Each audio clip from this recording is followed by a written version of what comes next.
Hey there and welcome back to another My Hero Academia review. And today we'll be talking about the latest episode to drop, Revival Party, which picks up where the previous episode, My Villain Academia, leaves off, with the members of the League of Villains entering Daika City to confront the members of the Meta Liberation Army, to both rescue their associate and also to answer the challenge laid down by Redestro. And this episode was intense.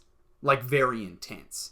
And it had a lot of key moments that started to flesh out some of the villains. In particular, there was a big focus put on the character of Toga, with her deranged backstory and motives to becoming a villain fully fleshed out and revealed during her fight with Curious.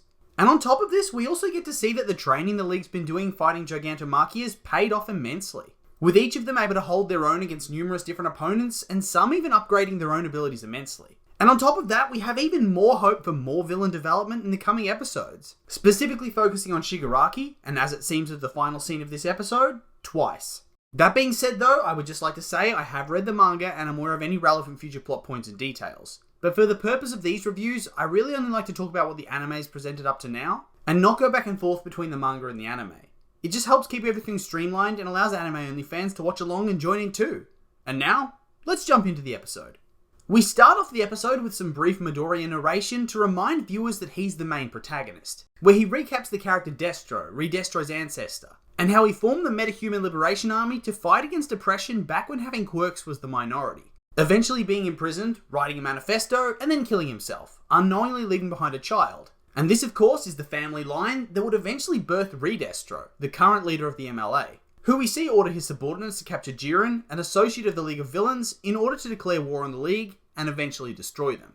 And don't get me wrong, I do enjoy huge battle scenes, so I was already hyped for this episode, but I'm getting a bit tired of the villain factions always hating each other and fighting it out before facing the heroes trope.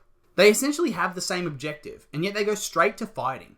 And it happens a lot in comics and manga and anime and cartoons, and it's just frustrating.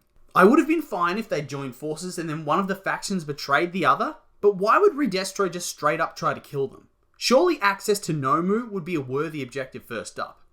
And that's why I liked Overhaul. He didn't just attack. He came in with a plan, killed one of the League, destroyed Compressor's arm, and then joined forces with them after threatening them. Yes, it all ended in violence eventually, but I feel like it made more sense. This just kind of makes Redestro look like an idiot. And even more so since we know he's gonna lose. He has an army of over 100,000 goons, and he's gonna lose to a gang of half-baked psychos. He's gonna come out of this looking like a pompous fool who literally snatched defeat out of the jaws of victory. And after the intro plays, we catch up with the LOV, where Compress goes over their plan to deal with the 110,000 soldiers they'll have to fight. They're going to have to last an hour and 40 minutes until Gigantomachia wakes up and comes after Shigaraki into the city, ending up in a battle with the army which should remove the majority of their enemies and weaken Gigantomachia enough for him to be defeated. And honestly, this is a pretty good plan, although I can see one tiny little wrinkle in it. How the hell are they going to realistically last against that many people for that long? I mean, obviously they will for the sake of the plot, but it just doesn't feel very realistic or make much sense to me at all. And even then, will he even go after the Liberation Army? Doesn't he just relentlessly chase Shigaraki around and ignore the others for the most part? Once the army figures out who he's after, won't they just withdraw and let them fight it out for a while? I don't know, it just seems like this plan could go very, very wrong. They should probably be doing this like 10 to 15 minutes before he's going to wake up, at best. And then, Slide and Go appears and tells them that he's going to be the one to lead them into the city, informing them that 90% of the city's population are dormant Liberation Army warriors. And how? How is this even possible? How could they possibly hide an entire city worth of terrorists right under the nose of the government? It just seems like a ridiculous undertaking that would be so difficult to pull off. Do they not have families? Children? Are they breeding warriors? Do they operate the schools? Do they have normal jobs as well? I thought the whole thing was the army was infiltrating normal society to overthrow it. You can't do that if everyone lives in the same city. You'll just have a city that declares itself independent from the rest. It would be much better if they had all these people separated in different cells in different cities instead of bunching up the majority of their team. Although it does seem like that's what's going to happen when Shiggy takes control. Sucked in, Redestro, you're a muppet. And then the League finds themselves confronted by Trumpet and Curious of the MLA, and the battle begins, with soldiers appearing out of nowhere to start things off, whilst Curious isolates Toga, both to try and kill her and get the scoop of the century, interviewing the blood-drinking serial killer whilst they fight. And side note, Curious's quirk was pretty awesome. And actually, her whole character was awesome too. And I do think it was actually a bit of a mistake to kill her off in her debut episode. Could you imagine her fighting Deku and going on and trying to get him to open up and give her a scoop? Or imagine if she kidnapped All Might to get the story of the century. I think it's a damn shame that they killed her off so easily and quickly. I feel like a character was wasted here. And then we get another look at Redestro, and he kind of just goes over his motives for why he's attacking the LOV so early on. And it kind of makes it a little better, I suppose. Basically, he tells Jiren that the LOV can't use the Nomus whenever they want because they're supplied by a sponsor. They don't own them themselves, and thus they're nothing more than a club. So really, there would be little benefit in working with them. And I guess that is true, although there are some pretty strong quirks in the league that I would want on my side if I was Redestro. Why not just try to assassinate Shigaraki and try to lure over the other people, like Twice or Darby or Spinner or Compress?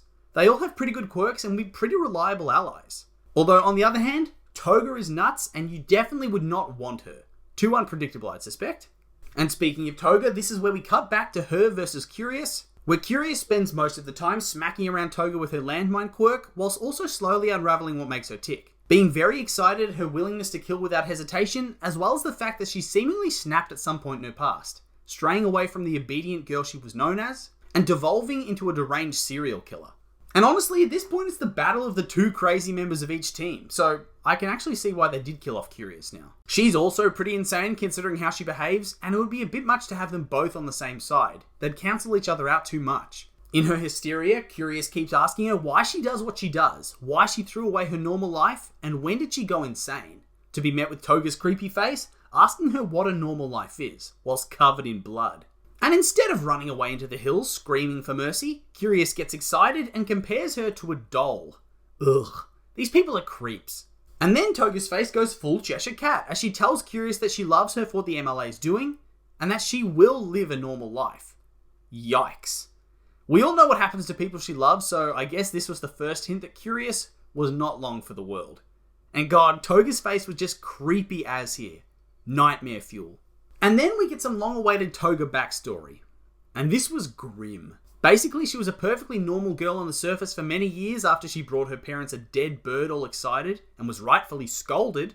After that incident, they tried to mold her into a normal person, and she went along with it for a time before she fell in love with a dude at her school who would get bloodied up in fights. A dude who looks like Deku, by the way, so her fascination and infatuation with him makes a lot more sense now. Especially since Deku also loves to get bloodied up at the drop of a hat. Anyway, according to reports, she attacks him and drinks his blood with a straw at school whilst crying. I guess crying with ecstasy and joy? Yikes. Seriously, her backstory is messed up. At least with some of the others, you can kind of see where they're coming from in a way. This one? Not so much. And the problem with this is that I can smell a redemption arc in her future. Which kind of freaks me out, to be honest. How do you redeem somebody this deranged? And then, as Curious tells her that her forced suppression of her true nature led her down this path, and it's only natural that with her quirk she has an affinity for blood, we see her young self sucking the blood out of that dead bird. Nope. Just nope. No thank you. Can somebody bust Stain out of prison to deal with this girl? Jesus! And the episode kind of framed it as her being a victim of her parents suppressing her and trying to force her to be normal. But wouldn't you do that if you caught your kid drinking animal blood fresh out of its corpse? I'm not sure how most people wouldn't be extremely disturbed and freaked out by that type of behaviour. But that being said, this is where she gets her Super Saiyan moment, drinking Uraraka's blood to transform into her, and realising that she's able to use her quirk now, and then manages to touch basically everybody she was fighting somehow, including Curious, and sends them into the sky before dropping them to their gory deaths, explaining with a freaky half Uraraka half Toga face that she wants to become more like the things she loves. Ugh, nope, no thanks. Anyway, bye-bye Curious, you were awesome while you lasted. All 10 minutes of your appearance. And side note though, this did get me hyped for Toga. Yeah, she freaks me out, but I guess that just makes her a more compelling villain. I just hope they don't go all redemption on her. And I guess this scene really sets her up as Uraraka's rival even more going forward, which is fair because Deku's definitely going to be busy elsewhere. Anyway, whilst the others are fighting, Toga realises she's all beat up just like Deku, which she must love, before collapsing in a garden shed. But yeah, nice try, she ain't dying. We then cut to Shigaraki, who's wandering through the streets getting chased by a mob, with his month's worth of lack of sleep coming back to bite him in the ass. And good.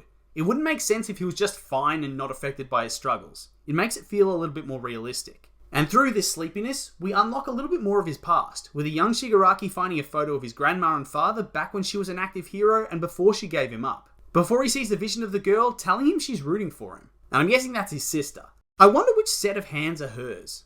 Anyway, it's exciting that we're constantly getting little snippets of his past, puzzling it together alongside Shigaraki. Stretching it out like this makes me want to see it all the more, and I'm getting pretty pumped for it. And then it looks like those memories actually serve to let him unleash more of his decay, taking out a bunch of soldiers, even the ones he didn't directly touch. And that's pretty exciting. I think we're steadily getting closer to his personal Super Saiyan moment. Probably not until he fights Redestro, but still, it's coming closer. And then we also get to see the start of Darby versus some ice guy. Not really anything special here, but planting some seeds for Shoto versus Darby, that's for sure, and giving him some experience fighting ice users. I do enjoy Darby as he has one of the more exciting quirks, so I'm looking forward to his battle, even if it's not really going to be that important. We then move on to Twice, who proves himself the ultimate friend, having gone out of his way to find Toga and try to protect her, panicking hard when he thinks she's dying. And I have to admit, I do have a soft spot for Twice. He's a nice enough guy, or at least as nice as you can be being in the League of Villains, and all he really seems to want are people who accept him. And him panicking that he was going to lose her was actually kind of sad. And he then tries to clean her up with the handkerchief she gave him when his mask ripped in the Overhaul arc. And it was cute that he kept that, before he holds her and he cries. Damn, this is actually genuinely sad. Even though they're terrible people, you do have to kind of feel for them. We then see the guy that spoke with Hawks a couple episodes ago watching what's going on via surveillance footage. And he declares that Toga has to die for what she did, before poor Twice is attacked by Skeptic's puppets, which look just like him. With the intention being to take him prisoner, so they can always have a backup copy of Redestro should anything happen to him. And this actually made me sad as well, because that's his legit worst fear. And then the episode ends with the promise of more Twice next time, and that has me hyped. Twice development is what I'm here for. So that brings us to the end of the video, and this episode was good. I really like it, even if I think the villains are a bit stupid and Curious was wasted. But Toga's development was great, and the promise of more from Shigaraki and Twice is really intriguing. That being said though, those are just my opinions, and now I'd like to hear yours. What did you think of the episode? Like it? Hate it? Make sure to leave a comment and let me know.